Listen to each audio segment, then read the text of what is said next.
Thank you, sir. Thank you, David. Good afternoon.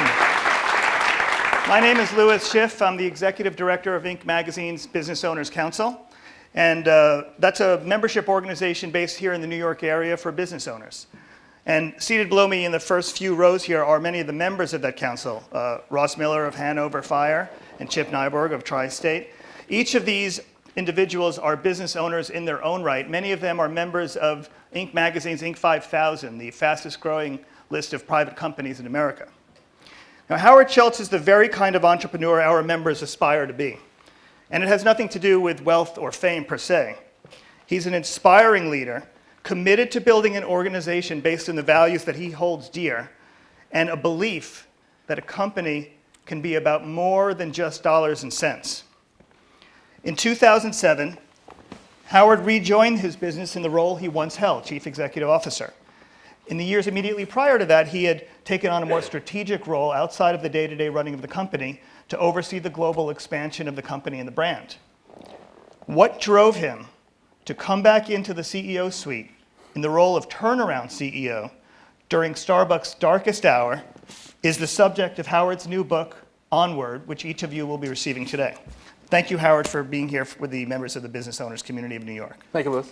Thank you. So, Howard, I understand that you're a hometown boy from Brooklyn. That's true.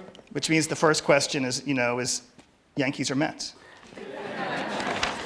Very easy answer for me, Yankees. Okay, great. He gets to say. All right. So the book is intensely personal, and I didn't know you before, but I heard what I'm sure is your voice in it. Honest and unvarnished, and I'm so glad that everyone's getting a copy because it is a genuinely good book to read from beginning to end. But as a leader, what came across to me is how you're tortured in some ways by certain ideals that you hold so dear, that aren't as important to others. So you speak of reverence with the workforce you've put together, how talented they are and how spirited they are. And yet this now famous 2007 memo, where as chairman of the board, not yet CEO, you were critical of how Starbucks was performing, meant to be an internal memo, got leaked to the outside world. How do you create a nurturing work environment when you're not sure you can trust the people closest to you to not leak confidential details? Well, the history of my time at Starbucks, I had written hundreds of emails or memos to teams of people about my views of the landscape, the competitive environment, and how we were doing our jobs. This particular email, though, was not intended, obviously, to be leaked, and it wasn't intended to be a criticism. It was my observations. I entitled it The Commoditization of Starbucks, where I felt that the stock price at the time, which was at record high, was camouflaging kind of the underbelly of the company, in which I felt the customer was not at the center of our work. And 24 hours after I wrote that memo, there was a knock on my door, and someone said, "Howard, the memo is everywhere." I said, "What do you mean?" It's all over the web. And obviously that was a huge surprise to me. And we have 200,000 people working for Starbucks all over the world. I don't know where the memo went. I don't know who did it. It didn't really matter at the time.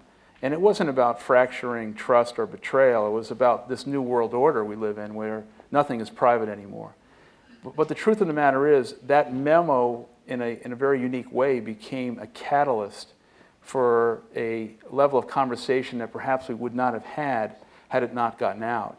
Now, I didn't intend to come back as a CEO, but you mentioned the word personal, but I want to link it to a different word, and it's about love. Any of us who are engaged in building a business or an entrepreneurial effort understand that it is incredibly difficult to create success, and even more so to create enduring success.